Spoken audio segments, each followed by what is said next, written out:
त्रिदुलं त्रिगुणाकारं त्रिनेत्रं च त्रिधायुधं त्रिजन्म पाप संहारं बिल्वपत्रं शिवार्पणं काशीवासी निवासी च कालभैरव पूजनं प्रयागे माघमासे च बिल्वपत्रं शिवार्पणम् अखण्डैव बिल्वपत्रै च पूजये शिवशङ्करम् कोटिकन्या महादानम बिल्वपत्रम शिवार्पणम। नमस्कार, स्वागत है आपका आचार्य वाणी में। मैं आचार्य डॉक्टर विक्रमादित्य आपके साथ हूँ और आज का विषय हमारा है धनु राशि।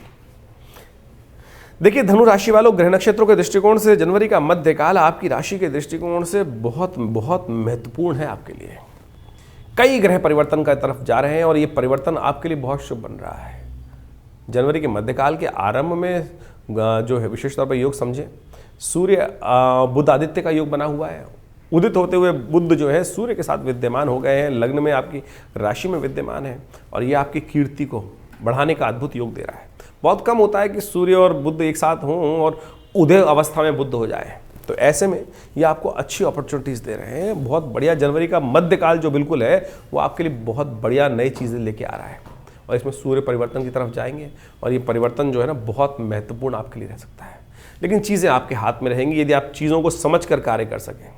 कई बार क्या होता है कि हम हीरा लेकर बैठे होते हैं और हमें उसकी वैल्यू नहीं पता होता है और जब समय निकल जाता है तब हमको पता चलता है अरे तो हीरा था, और हम उसके चक्कर में फिर पुनः समय बर्बाद कर लेते हैं। बाद में कहता है इतनी बढ़िया अपॉर्चुनिटी मेरे पास थी और उसको हम उपयोग नहीं कर पाए। इस समय ऐसी ही अपॉर्चुनिटी का, ऐसे ही समय आपके लिए परिवर्तन का आ रहा है, तो आपको सही रूप से समझ लेना चाहिए कि हर चीज़ में वो कहे ना, कई बार क्या होता है कि आप समझें छोटा बच्चा होता है, जैसे उसको एग्जांपल आपको देने का समझा कोशिश कर रहा हूँ कि छोटा बच्चा सही समय पर जब उस पर माँ बाप कहते हैं बढ़िया पढ़ ले, देख बहुत बढ़िया इंजीनियर बन जाएगा, डॉक्टर बन जाएगा, आईएएस बन जाएगा, वकील बन जाएगा, जज बन जाएगा, पुलिस वाला बन जाएगा, लेकिन बच्चा उस वक्त अपने खेलों में लगा रहता है।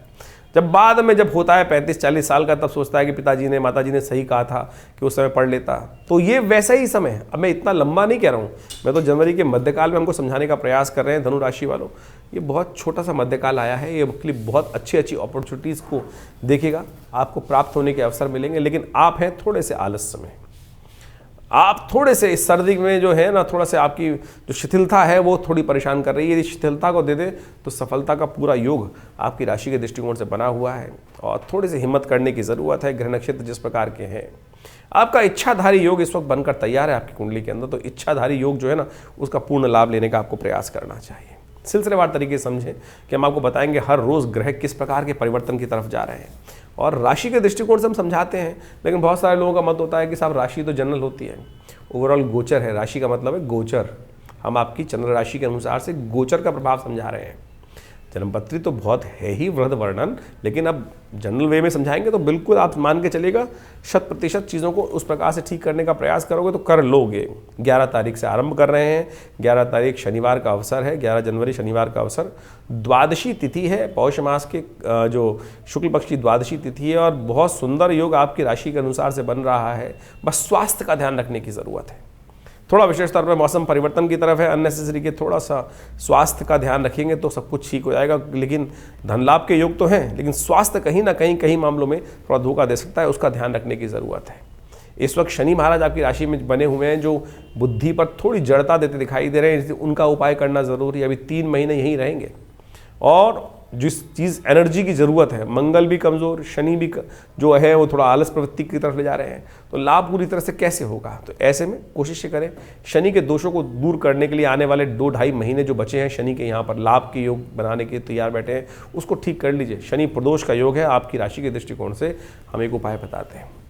कोशिश करें दूध के लेकर थोड़ा सा शाम के समय ये उपाय कीजिएगा। शाम को जब सूर्य अस्त हो जाए और जो प्रदोष का योग हो जाए, शनि प्रदोष योग बन रहा है और ये पौष के महीने में शनि प्रदोष योग बन रहा है, फिर बनेगा पूरे बहुत पता नहीं कब बनेगा जाकर। तो ऐसे में शनि प्रदोष का लाभ लेना चाहिए और कहा जाता है ऐसे में शाम के समय भगवान शंकर के गण जो होते हैं संसार में घूमते हैं और जो भगवान शंकर पार्वती की आराधना करते मिलते हैं उनको खबर भगवान तक पहुँचा देते हैं, आशीर्वाद भी मिल जाता है। तो ऐसे में कोशिश ये कीजिएगा शाम के समय भगवान शंकर का रुद्राभिषेक दूध से करने का प्रयास कीजिए। थोड़े से उसमें तिल डाल दीजिएगा, ये आपके लिए अच्छा योग बनेगा। और आपके लिए कीर्ति वृद्धि के योग बनते दिखाई देंगे। शनि आपके अनुकूल हो जाएंगे, नहीं तो शनि 2 महीने और आपको चीज़ें बनने नहीं देंगे, आलस कराते रहेंगे। आपको बिल्कुल तैयार है सब कुछ, लेकिन पुरुषार्थ में जो कमी है उसको ठीक करने के लिए उपाय बता रहे हैं, कर लीजिएगा। सर्वार्थ सिद्ध योग है इस दिन, लेकिन बहुत सारे लोग आपको कहेंगे मुहूर्त भी करना हो तो ध्यान रखिएगा, मुहूर्त के लिए समय ठीक नहीं है। क्यों? क्योंकि इस दिन त्रयोदशी क्षय हो रही है। दिल्ली के पंचांग के अनुसार से दिल्ली के क्षेत्र में, आसपास क्षेत्रों में तो त्रयोदशी क्षय रहेगी, तो ऐसे में नए कार्यों को आरंभ करने से बचना चाहिए। पंचांग में कई लोग देख लेते हैं सर्वार्थ सिद्ध योग बन गया है, जो करीब करीब 12:30 बजे तक विद्यमान है। मत कीजिएगा, कहीं ना कहीं कष्ट और कहीं ना कहीं कार्यों में विलंब हो सकता है, रुकावट आने के योग बन सकते हैं। क्षय तिथि में कोई भी नया मुहूर्त नहीं करना चाहिए। 12 तारीख रविवार का अवसर, चतुर्दशी तिथि है, त्रयोदशी क्षय हो चुकी है, और ये जो ग्रह नक्षत्र परिवर्तन का योग बना रहे हैं ये आपके लिए बहुत महत्वपूर्ण रहेगा। रात को 12 बजे के आसपास चंद्रमा परिवर्तित हो चुके हैं। मंगल जो है वो वक्र स्थिति में चलते हुए बृहस्पति के नक्षत्र में प्रवेश कर रहे हैं, ये आपके लिए पुनर्वसु नक्षत्र में प्रवेश करेंगे, और साथ साथ राहु जो है वो उत्तरा भाद्रपद शनि के नक्षत्र में प्रवेश करेंगे। ये दोनों का दोनों परिवर्तन जो है ये आपकी राशि के दृष्टिकोण से हमको जो दिखाई देता है अच्छा है। पॉजिटिविटी, इन दोनों ग्रहों की नेगेटिविटी को दूर करने का योग बना रहा है, पॉजिटिविटी बढ़ाता दिखाई दे रहा है। और ऐसे में यदि आप थोड़ा सा ग्रहों को ताकत और दें तो बहुत अच्छा लाभ मिल सकता है। नवग्रह इस वक्त देखिए, वैसे अगर प्रैक्टिकल देखें बाह्य तौर पर तो मंगल नीच के इस वक्त, और विशेष तौर पर देखें तो बृहस्पति 6ठे भाव में बैठे हुए हैं, और साथ साथ शनि महाराज जो है वो स्वग्रही होकर पराक्रम वाले भाव में बैठे हैं, थोड़ा आलस करते दिखाई दे रहे हैं। तो ऐसे में आवश्यकता है इन ग्रहों की नेगेटिविटी को दूर करने के लिए। हमारे नेगेटिविटी दूर करने के लिए बहुत सारे रास्ते बताए गए हैं, दान, यज्ञ, मंत्र जप और साथ साथ अनेक प्रकार के उपाय शास्त्र में वर्णित हैं। तो सबसे श्रेष्ठ उपाय जो है यज्ञो वही श्रेष्ठतम कर्म। हमने विवेकानंद योगाश्रम में रविवार का जो सामूहिक यज्ञ होता है उसमें एक व्यवस्था करी है, कि नवग्रह शांति महायज्ञ रखा है, आप भी उसमें सम्मिलित हो सकते हैं। दिल्ली में विवेकानंद योगाश्रम जमुनापार लक्ष्मी नगर क्षेत्र में स्थित है, और उसका कोई शुल्क नहीं लिया था आश्रम की तरफ से। आप आएँ, यज्ञ में बैठें, भगवती माँ दुर्गा का सानिध्य प्राप्त करें। जो भगवती की दुर्गा का शिव विग्रह है, 500 साल पुराना भगवती का दिव्य शिव विग्रह है, जो मुल्तान से आया। पाकिस्तान मुल्तान जब क्षेत्र था तो उस समय एक व्यक्ति ट्रंक में बंद कर लाया, और वो मूर्ति 500 साल पुरानी चमत्कारी मूर्ति भगवती की आज भी वह विद्यमान है। तो उनको दर्शन करें, उनके सानिध्य में यज्ञ करें। हमारा पूर्ण विश्वास है, हज़ारों लोग आते हैं और उनकी मनोकामना पूर्ण होती है। आप भी इसमें बैठेंगे तो अवश्य रास्ता बनेगा। 13 तारीख का दिन सोमवार, पूर्णिमा तिथि है, और इस दिन ग्रह नक्षत्रों के दृष्टिकोण से देखिए जो योग परिवर्तन का आ रहा है, 13 तारीख पौषी पूर्णिमा से दिन से कुंभ का आरंभ हो रहा है। 144 साल बाद ये योग बनकर आया है, और ग्रह नक्षत्रों के दृष्टिकोण से समझें ये खास दिन ये है कि आपकी पूरे वर्ष की अलाएं बलाएं दूर कर नव यौवन, नव शक्ति प्राप्त करने का अवसर भी है। क्योंकि इस दिन विशेष तौर पर समझें पौषी पूर्णिमा भी पड़ रही है, लोहड़ी का पर्व भी पड़ रहा है, और साथ साथ शाकंभरी जयंती का योग भी पड़ रहा है। इस समय बहुत सारी चीज़ों को ध्यान रखते हुए कार्य करना है। इस दिन विशेष तौर पर दोपहर को करीब 4:30 बजे तक भद्रा का योग बनता दिखाई दे रहा है। तो नए कार्यों को आरंभ करने से बचना चाहिए, लेकिन कई मामलों में कष्ट निवारण करने का योग बन सकता है। जैसा हमने कहा कि परिवर्तन का योग बन रहा है, और जो योग है आपके अंदर नई एनर्जी, शक्ति को प्राप्त कराता दिखाई दे रहा है। इस शक्ति को यूटिलाइज करने के प्रयास कीजिएगा, और उस शक्ति की तरफ चलेंगे, नेचुरल वे में काम करने का प्रयास करेंगे। कुछ नए विचार, क्रिएटिविटी थॉट्स आने का योग बना रहा है। बस थोड़ी उग्रता ना कीजिएगा, थोड़ा सा एग्रेसिवनेस थोड़ी सी ज़्यादा परेशान कर सकता है। उस एग्रेसिवनेस को शांत करने के लिए उपाय करना बहुत ज़रूरी है। लोहड़ी का पर्व है, इस लोहड़ी के पर्व पर विशेष तौर पर आपकी राशि के दृष्टिकोण से एक उपाय बताते हैं हम आपको। चुपचाप कीजिएगा, अपने घर से जहाँ लोहड़ी जल रही हो वहाँ जाइएगा, और एक हल्दी की गांठ ले जाइएगा। हल्दी जो होती है, हल्दी की गांठ अपने मुट्ठी में बंद कर ले जाइए, और कोशिश कीजिएगा अपने सिर पर से वार कर, और उसको ओम ह्रीं नमः इस मंत्र का उच्चारण करते हुए उस लोहड़ी की अग्नि में डाल दीजिएगा। और ये भाव रखिएगा कि सुख समृद्धि उदय हो और दरिद्रता का नाश हो। इस भाव का ध्यान रखते हुए उस लोहड़ी की पवित्र अग्नि में, क्योंकि देखिए भारतीय संस्कृति में विभिन्न क्षेत्र हैं, पंजाब इत्यादि, हिमाचल इत्यादि क्षेत्र में ये उत्सव बड़े आनंद से मनाया जाता है। और वहीं यदि हम उत्तर क्षेत्र भारत की बात करें तो मध्य भारत की बात करें तो ये 2 महीने बाद होली का पर्व आएगा। ये सारे के सारे पर्व आपके कष्टों को दूर करने के लिए हैं। तो उस क्षेत्र के अंदर जहाँ लोहड़ी जलती है तो अवश्य ये कार्य करने का प्रयास कर लीजिए। धनु राशि वालों, देखिएगा एकदम आपको लगेगा कि कैसे एकदम परिवर्तन का योग बने। चमत्कारी प्रयोग बता रहे हैं हम आपको। तो ये आवाज़ लोहड़ी के समय यदि उपाय करेंगे ना तो बहुत अच्छा रहेगा। इस दिन विशेष तौर पर ग्रहों का योग भी अच्छा बना हुआ है आपके लिए, जो आपके लिए पॉजिटिव एनर्जी को बढ़ाता दिखाई दे रहा है। 14 तारीख मंगलवार का अवसर, संक्रांति का अवसर है, मकर संक्रांति। 144 साल बाद ये योग बनकर सूर्य परिवर्तन की तरफ जो योग बना है, जिसने महाकुंभ का निर्माण कर दिया है और उसका सुंदर पर्व है। इस दिन विशेष तौर पर कई ग्रह नक्षत्रों का परिवर्तन सूर्य परिवर्तन की तरफ जा रहे हैं। करीब करीब सुबह 8:56 पर सूर्य परिवर्तन का योग बनाएंगे और साथ साथ चंद्रमा जो हैं वो सुबह 4:30 बजे परिवर्तन का योग बना रहे हैं, जो आपकी मंगल के साथ बहुत सुंदर योग बनता दिखाई दे रहा है। और ये योग आपकी राशि के दृष्टिकोण समझें कि सूर्य का परिवर्तन होकर तो आपके लिए बहुत महत्वपूर्ण बन गया है, और ऐसे में परिवर्तन जो है वो आपके लिए कल्याणकारी योग बनाएगा। बहुत अच्छे से मोटिवेशन का योग है, और ऐसे में ध्यान रखिएगा, अच्छी बातें सोचने का प्रयास कीजिए। ये सूर्य की संक्रांति जो आपके लिए विशेष तौर पर धनु राशि वालों इस दिन मकर संक्रांति के रूप में उपस्थित हुई है, ये आपके लिए मनवांछित लाभ का, फल का प्राप्ति कराने वाला योग बना रहा है। नेगेटिव मत सोचिएगा। जीवन साथियों को प्रसन्न, घर वालों को प्रसन्न रखें। जितना प्रसन्न रखेंगे, घर वाले जितने आपसे प्रसन्न रहेंगे ना, उतना आपकी उन्नति का योग बन जाएगा। और बाहर वाले आपके कई मामलों में नुकसान करने के योग बना सकते हैं, लेकिन घर वाले जो भी है वो आपके लिए बहुत लकी हैं। उनकी बातें सुने, उनका सम्मान करें और उनको प्रसन्न रखने का प्रयास करें। ये महीना जो सूर्य जब तक यहाँ रहेगा आपके नाम हो सकता है, ये ध्यान रखते हुए कार्य कर लीजिएगा। ये आपके लिए सबसे श्रेष्ठ उपाय है, कुछ और करें ना करें, बस ये बात आपको ध्यान रखनी है। तो इस बात का करते हुए कार्य बहुत अच्छा रहेगा। आपके ग्रह नक्षत्रों के दृष्टिकोण से ये परिवर्तन का योग है, और मकर संक्रांति का तो सुंदर पर्व बनके तैयार जो हुआ है वो आपके लिए बहुत ही कल्याणकारी है।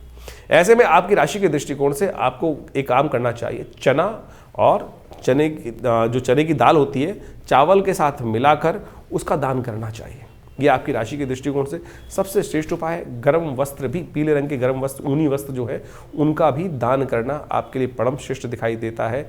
और भारतीय संस्कृति में तो इस दिन का अद्भुत महत्व है, उसको शास्त्रों में अद्भुत प्रकार से वर्णित किया गया है। मकर संक्रांति भारतीय संस्कृति के दृष्टिकोण से एक ऐसी संक्रांति है जो सबसे विशेष संक्रांति रहती है, और इस बार संक्रांति का योग भी बड़ा विचित्र बन रहा है। देखिए इस बार क्या हुआ है कि मकर की संक्रांति और आने वाले कर्क की संक्रांति दोनों के दोनों मंगलवार के दिन पड़ रही हैं, और ये दोनों के दोनों जो मंगलवार को पड़ जाएं तो कहा जाता है कि पृथ्वी पर कहीं ना कहीं राज्य भंग होने के योग बन जाते हैं। जी हाँ, राज्य भंग होने के योग बन जाते हैं। तो ये राजनीतिक दृष्टिकोण से तो ये ग्रह योग अच्छा नहीं दिखाई देता, लेकिन आपकी राशि के दृष्टिकोण से यदि हम बात करें तो वो तो आपको हम समझा ही रहे हैं। लेकिन सबसे पहले मकर संक्रांति का पुण्य जो है वो शास्त्र में अद्भुत रूप से वर्णित है। पृथ्वी जो है जिस प्रकार से वो अपनी धुरी पर घूमती है, वो मकर राशि में, मकर जब सूर्य में प्रवेश करते हैं इस दिन, तो कहा जाता है कि उससे सूर्य उत्तरायण हो जाते हैं। आध्यात्मिक तौर पर इसका बड़ा महत्व है। गंगा का जब पदार्पण किस लिए हुआ था, वो रहस्य जो है वो हमको समझ में आना चाहिए। शास्त्र के दृष्टिकोण से इस दिन स्नान का महत्व बड़ा अद्भुत कहा गया है। कई प्रांतों के अंदर तो एक बहुत पुरानी कहावत चलती है, वो भी आपको याद कर लेनी चाहिए। मकर संक्रांति के दिन स्नान करने का बहुत पुण्य माना गया है, और पूर्वज एक विशेष तौर पर बताते थे कि इस दिन सिर में एक विशेष बाल होता है, और यदि इस दिन स्नान किया जाए वो इसी दिन भीगता है और उसके पुण्य प्राप्त करनी, इतना महत्व शास्त्र में बताया गया।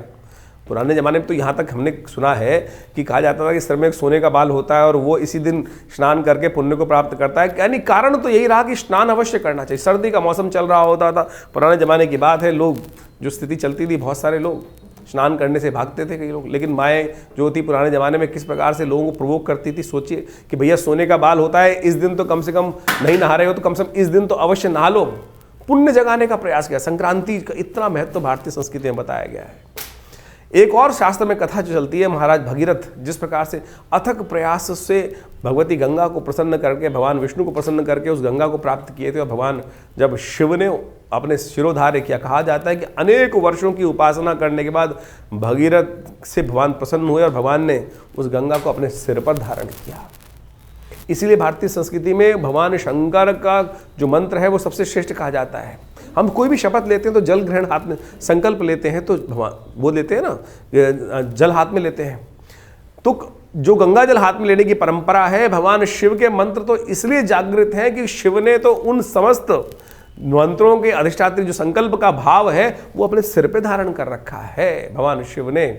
इसलिए संकल्प को सत्य करने के लिए शिव का ध्यान अवश्य करना चाहिए। इसलिए बहुत पुराना मत, सत्यम शिवम सुंदरम जो कहा गया ना, सत्य शिव जो एक ही है, सुंदर है, वो गंगा के कारण ही है, और गंगा का सुंदर प्रभाव ही ऐसा है। तो कहा जाता है कि भगीरथ ने जो उपासना करी थी अनेक पीढ़ियों से लगकर भगीरथ जी ने जो प्रयास भगीरथ के जो भाग्य जागे कि वो कारण क्या था कि सगर के पुत्र, जो सगर के 60,000 पुत्र थे, वो कपिल मुनि के श्राप से जो भस्म हो गए थे, उनकी मुक्ति का रास्ता नहीं मिल रहा था, गंगा को पदार्पण उसलिए कराया गया था। कहा जाता है इसी शुभ मुहूर्त में, उत्तरायण जब हुए भगवान सूर्य, और इसी मकर संक्रांति के दिन भगीरथ जब गंगा लेकर चले थे भगवान शिव के यहाँ से, तो इसी दिन वो पाताल लोक में पहुँचते हैं। जो गंगा सागर, जो आपको कथा याद होगी, सारे तीर्थ बार बार, गंगा सागर एक बार, ये वो गंगा सागर के स्नान का इस तीर्थ के दिन, इस 3 दिन के दिन अत्यधिक महत्व कहा जाता है। बड़ा मेला लगता है गंगा सागर पर, और कहा जाता है इस दिन ही भगीरथ वहाँ जो गंगा को लेकर पहुँचे थे, उससे पितरों की तृप्ति का, उनके 60,000 सगर के जो पुत्र थे, उनका जो वहाँ भस्म पड़ी हुई थी और उनकी मुक्ति का कोई मार्ग नहीं मिल रहा था, तब उनको भी वो मुक्ति का मार्ग वहां से मिला।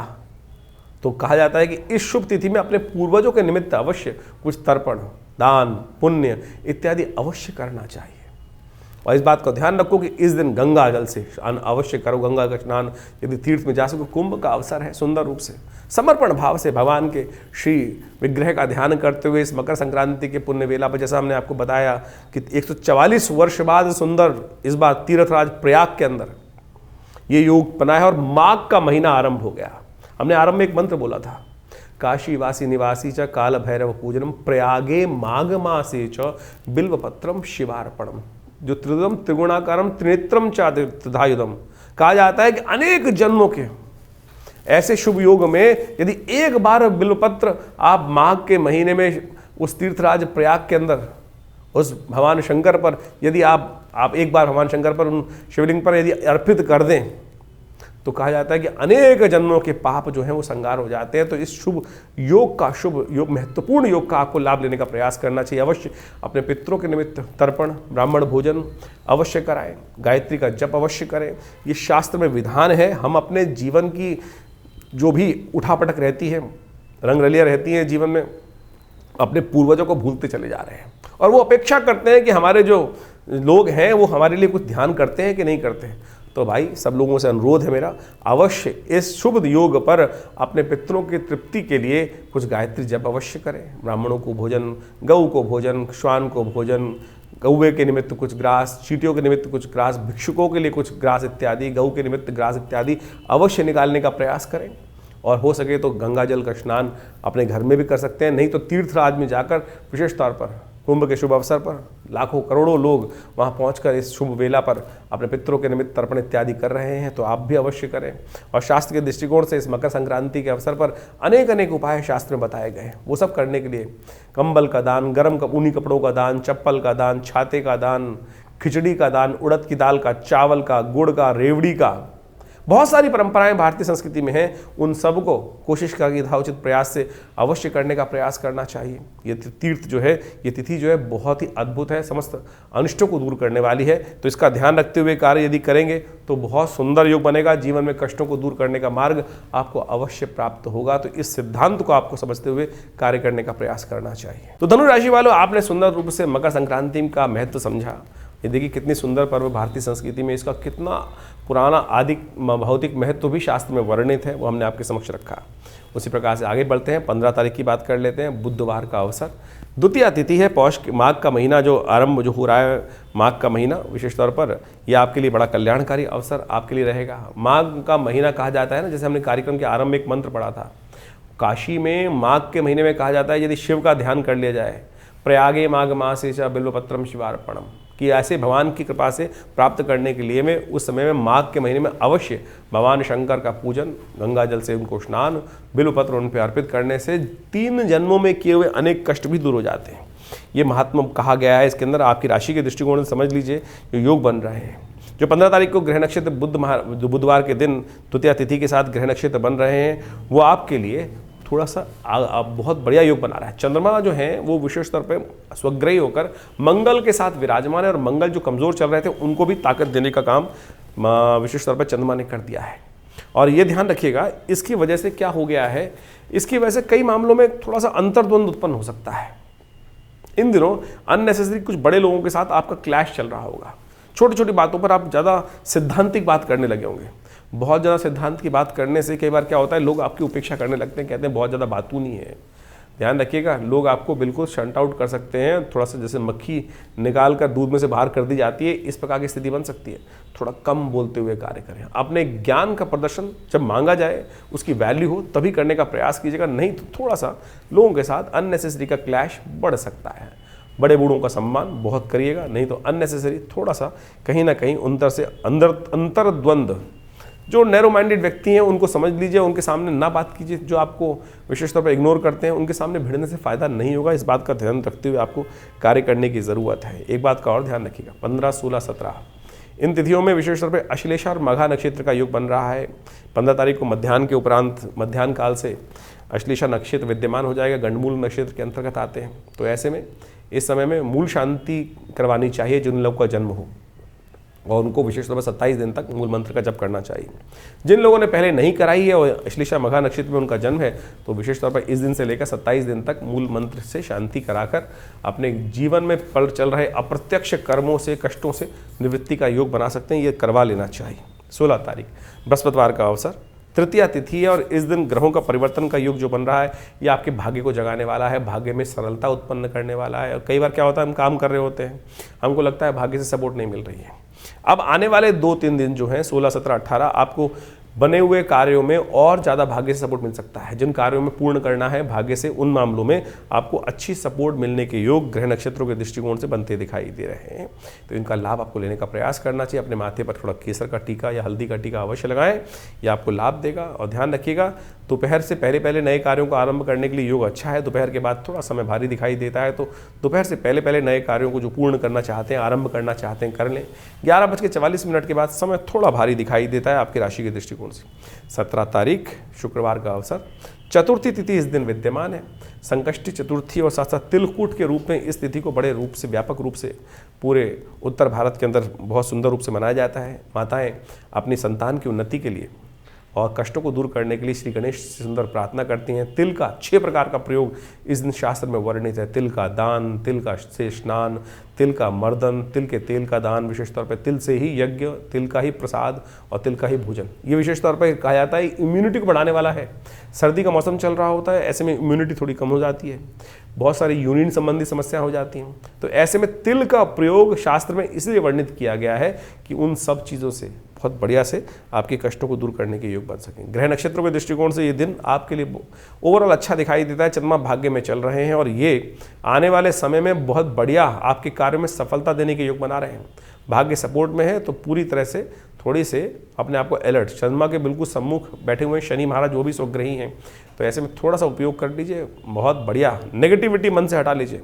जितना नेगेटिव सोचोगे ना, इन दिनों ग्रह नक्षत्र ऐसे हो गए हैं आपके कि नेगेटिव सोचोगे तो नेगेटिव हो जाएगा, पॉजिटिव सोचोगे तो पॉजिटिव हो जाएगा।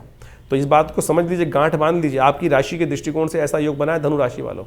तो एक बात, अगर हमारी बात मानो तो आने वाले 20-25 दिन तक नेगेटिव बात सोचनी बंद कर दो, पॉजिटिव सोचो और देखो पॉजिटिव आपके सामने घटने के योग बन रहे हैं। शायद कोई आपके सामने ये अवगत बताएगा नहीं, धनु राशि वालों के लिए ही योग बना हुआ है। समझ सको तो समझ दो, और नो जो ना समझे तो फिर उनको हम क्या समझा सकते हैं।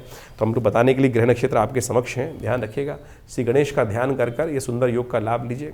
संकष्टी चतुर्थी है, आपके कष्ट दूर होंगे। 18 तारीख शनिवार का अवसर है। पंचमी तिथि इस दिन विद्यमान है और पंचमी इस बार वृद्धि की तरफ जा रही है। ग्रह नक्षत्रों के दृष्टिकोण से आपकी राशि में सुबह रात्रि में परिवर्तन का योग बनेगा। चंद्रमा परिवर्तित होकर बृहस्पति के बिल्कुल सम्मुख आके बैठ जाएंगे, बृहस्पति से दृष्ट हो जाएंगे और ये आपके लिए कार्यों में सफलता देने का योग बनाएगा। चंद्रमा राज्य भाग में जाके बैठ गया है और आपके कार्यों को पूर्ण लाभ देने के लिए बृहस्पति से दृष्ट होकर बैठ गया है। ये आपके लिए बहुत अनुकूल उपयोग है। केतु के साथ चंद्रमा जो विद्यमान है, ये आपके लिए बहुत बढ़िया होने वाला है। बस शनि को थोड़ा समझा लीजिए। शनि क्या है, चलते चलाए काम में थोड़ी सी चार में पंचर कर देता है, क्योंकि पराक्रम वाले भाव में बैठा है, कहीं ना कहीं नेगेटिविटी भाव उत्पन्न कर देता है। धीरे धीरे रुको, बहुत तेज मत करो। अरे भाई, इस वक्त यदि गति नहीं पकड़ोगे तो कब पकड़ोगे। धनु राशि वालों, ट्रांजिट का टाइम है, फिर बचा कहाँ है समय। शनि महाराज तो भागते चले जा रहे हैं और फिर जाकर आपके लिए कई प्रकार की समस्याएं उत्पन्न कर देंगे अगली बार। तो अभी कर लो काम जो करना चाहते हो, फिर ढैया भी शुरू हो जाएगी। तो ऐसे में विशेष तौर पर अब पूरी तरह से जो कहता है ना, ज़रे बख्तर पहनकर तैयार होकर बैठ जाओ, वो समय आपके लिए चल रहा है। शनि का उपाय करना बहुत ज़रूरी है और आपकी राशि के दृष्टिकोण से हमें सबसे श्रेष्ठ दिखाई देता है कि हनुमान जी को जाकर चोला चढ़ाएं, सिंदूर का चोला, थोड़ा देसी घी मिलाकर चढ़ाइए। देखिए बहुत बढ़िया से रास्ता बनेगा। गज केसरी योग रात्रि में बनकर तैयार हो जाएगा आपके लिए। 19 तारीख रविवार का अवसर, दिल्ली के पंचांग के अनुसार से पंचमी थोड़ी वृद्धि की तरफ चली गई है और यह आपके लिए अनुकूल परिस्थिति उत्पन्न कर रही है। आपके राशि के दृष्टिकोण से कई ग्रह आपके लिए बहुत अच्छे बने हुए हैं। ये 2-3 दिन जो से हमने कहा आपको, जो ग्रह नक्षत्र 18, 19, 20 बहुत बढ़िया है। इसको पूर्ण तरह से कार्यों को आपको यूटिलाइज करने का प्रयास करना चाहिए। और जैसे हमने अभी आपको समझा के चुके हैं ना, ये समय आपके लिए बहुत अनुकूल बना हुआ है। इस समय पूरा महीना जो आपके लिए बहुत पूरी एनर्जी के साथ ताकत देकर तैयार बैठा है, तो इसलिए आपको इसको यूटिलाइज करने का प्रयास करना चाहिए। रविवार के दिन आश्रम पर बड़ा यज्ञ रहता है, नवग्रह शांति महायज्ञ, गायत्री महायज्ञ।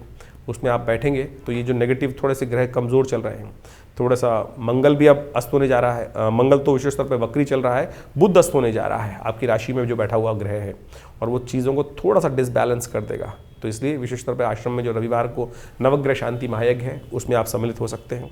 उसमें सम्मिलित होने के लिए जो व्यवस्था है वो फ़ोन पर जान सकते हैं आप।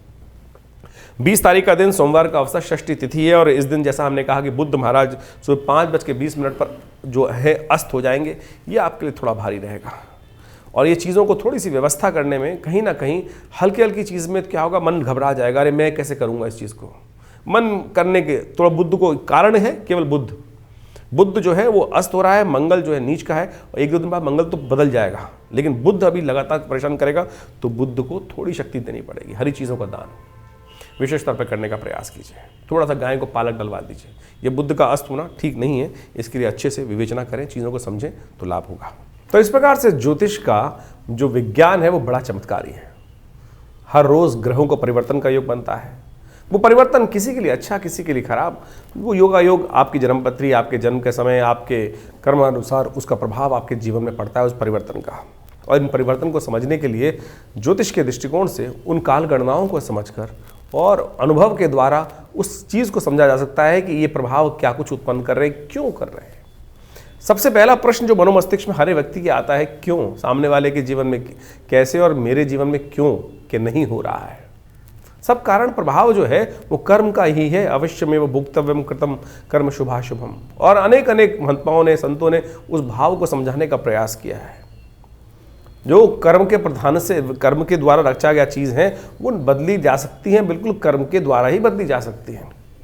ज्योतिष तो काल गणना को पढ़ने का तरीका है कि किस प्रकार की जो हवाएं हैं, किस प्रकार का वातावरण है, कैसा कैसा बनेगा। लेकिन उसके बाद भी यदि समस्त ग्रह खराब भी हैं, तब भी आप अपने कर्म को सुधार कर उस उपाय को जो हम करते हैं, जो शास्त्र के दृष्टिकोण से बहुत विभिन्न उपाय शास्त्रों में वर्णित रहते हैं और अनुभव के द्वारा संत महात्मा गुरुजन इत्यादि बताते हैं, वो कर्म को बदलने का ही तरीका है।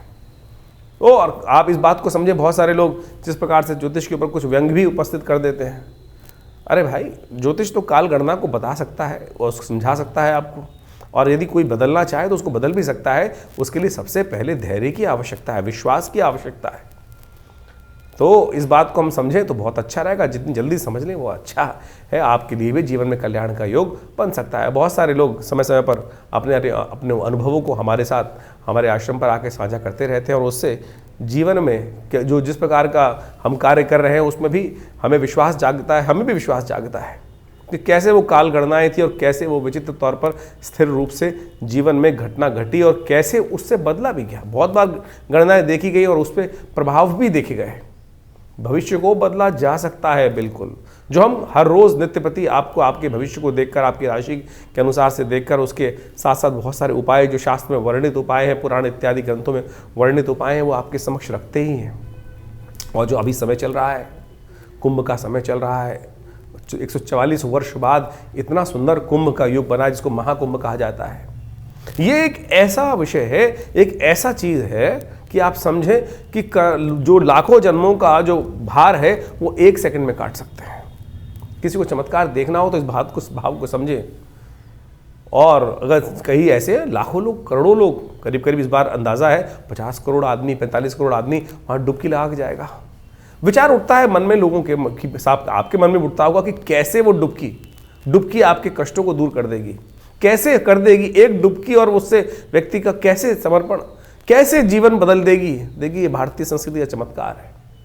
कितना सरल शास्त्र ने, हमारे योगियों ने, संतों ने, महात्माओं ने उस विषय को रख दिया है कि केवल एक डुबकी लगाकर आप अपने समस्त किए जो भी कर्म हैं, जो भी दुष्कर्म है, उनसे निवृत्ति प्राप्त करने का रास्ता बना सकते हो। लेकिन समर्पण भाव से वो डुबकी तो हो। लोग तो जाते हैं केवल बगुला स्नान करके आए थे, कट कट कर कर आ गए। समर्पण क्या हुआ? समर्पण का मतलब वास्तविक तौर पे समझे कि कुंभ के द्वारा, उस डुबकी के द्वारा उस समर्पण का वास्तविक अर्थ हम समझ सकते हैं। वो समर्पण कहाँ हो रहा है? उस त्रिवेणी के संगम पर, जहाँ वो गंगा, सरस्वती, यमुना इत्यादि नदियों का पूरा जो मिलन होता है। उसके बाद उसमें से भी गंगा वो है कि जो साक्षात भगवान विष्णु के पैरों से निकली, और उस भगवान विष्णु के पैर से निकली हुई उस सुरमई देवी का कहा जाता है कि एक बार समर्पण भाव से उस पानी की डुबकी में कि श्रीहरि अब आप संभालो, भगवान अब आप संभालो, जो कुछ हुआ वो पश्चाताप 1 सेकंड लगता है, उसको आप समझे कितने जन्मों में किए हुए पाप, गलत कर्म वो बिल्कुल निवृत्त हो सकते हैं। लेकिन वो समर्पण भाव तो हो। वो डुबकी लगाकर बाहर निकलना, वो यदि समर्पण भाव से हुआ तब तो वो नवीन जन्म हुआ, नहीं तो फिर वही है कि कौवा काला है, काला काला ही रहेगा, बदल तो सकता नहीं है। लेकिन सिद्धांतिक तौर पर, भारतीय संस्कृति के विज्ञान के तौर पर, अध्यात्म के दृष्टिकोण से यदि वहाँ समर्पित भाव से बिल्कुल तटस्थ होकर उस शुभ मुहूर्त में, जो ये पूरा काल है, माघ का पूरा महीना और साथ साथ फागुन का कुछ महीने 15 दिन का जो समय रहेगा, उस समय में यदि आप उस श्रेष्ठ समय में भगवान का भजन करते हुए श्री हरि के श्री चरणों में उस निकली देवसुरी गंगा के पावन सानिध्य में जाकर एक डुबकी उस मुहूर्त में लगा लेंगे श्री हरि का स्मरण करते हुए, तो सोचे जैसे द्रौपदी के जीवन के कष्ट हर गए, उस जो गज के जीवन के कष्ट जो चल रहे थे, जो ग्राह ने गस रखा था, केवल एक बार श्री हरि का सुंदर स्मरण करने से कि अब तो जीवन हारे हे श्री हरि अब संभालो, ये भाव यदि रख पाए तब तो कुछ समर्पण हुआ, वही तो वो तो उपाय हुआ। लेकिन बाकी सब तो क्या हुआ कि सब कुछ जमा घटा खेल करते चले जा रहे हैं, तब फिर कुछ नहीं बदलने वाला। तो ये तो हमने ज्योतिष को और अध्यात्म के साथ आपको समझने का प्रयास करना चाहिए, उसके बारे में विवेचना उपस्थित करी। तो आपने आपकी राशि के दृष्टिकोण से जो कुछ प्रभाव है वो आप नित्य प्रति हमारे साथ जुड़ते ही हैं। और इसके अलावा आपके मन में भी कोई प्रश्न चल रहे हो तो चिंता ना करें, ये हमारा जो कार्यक्रम है आपके साथ हमेशा रहता ही है, और आपके प्रश्नों का समाधान भी हम लगातार देने का प्रयास करते हैं। बहुत सारे लोगों के कार्यक्रम में हमारे व्हाट्सएप मैसेज भी आ रहे हैं और लगातार प्रश्नों के समाधान हमारे यहाँ से दिए भी जा रहे हैं, लेकिन इतना समय नहीं होता है कि हर व्यक्ति के प्रश्नों का समाधान हम देने का प्रयास करें। विभिन्न समय पर आश्रम में रविवार को जो कार्यक्रम होता है उसमें भी आप आकर बैठ सकते हैं और यज्ञ में भाग ले सकते हैं, और वहाँ भी जो प्रत्यक्ष रूप से मिलने का प्रयास करेंगे तो अच्छा रहेगा। फ़ोन पे बात करने की एक बहुत विचित्र विडंबना है, जितने भी फ़ोन आते हैं हज़ारों की तादाद में लोग, सबका एक ही प्रश्न होता है। हमारे कॉल सेंटर्स वाले हमें बताते हैं कि बहुत सारे लोग एक ही बात करते हैं, हमसे बात करनी। देखिए, हमसे बात करने के लिए कोशिश करें अपॉइंटमेंट लेकर ही बात कर पाएँ तो हो पाएगा। और एक बात और ध्यान रखें, बहुत सारे लोग तथाकथित तौर पर आज की तारीख में टेक्नोलॉजी का ज़माना है और टेक्नोलॉजी का दुरुपयोग भी हो रहा है। हमारे प्रधानमंत्री जी भी उसके बारे में कई बार आपको बता चुके हैं। और कोई भी ऐसा बहुत सारे लोग मेरे नाम से डायरेक्टली हमारे नाम से आपसे बात कर लेते हैं, तो ऐसा कुछ कभी ना हो, कभी ध्यान रखें। मुझसे बात करना चाहे तो आप फेस टाइम पे बात कर सकते हैं, जिससे आप सामने फ़ोटो देखकर आपको प्रत्यक्ष रूप से हो। नहीं तो ज़माना बड़ा ख़राब है और फिर लोग पता नहीं कौन कौन से उपाय कितने हज़ारों रुपये खर्च कर देते हैं, और फिर तो इस बात को ध्यान रखते हुए कार्य करना आपके लिए अच्छा रहेगा। ये आश्रम हमारा दिल्ली में है, लक्ष्मी नगर में, विवेकानंद योग आश्रम। आप सादर आमंत्रित हैं और वहाँ विभिन्न प्रकार के हम समय समय पर कार्यक्रम करते ही रहते हैं, चाहे वो नित्य प्रति के यज्ञ हों, चाहे वो विभिन्न उत्सवों पर विभिन्न कार्यक्रम हों। तो उन सब में आप सम्मिलित होकर आश्रम में होने वाले विभिन्न कार्यक्रमों में भाग लें और जीवन के कष्टों को दूर करने का योग बनाएं। धन्यवाद, नमस्कार।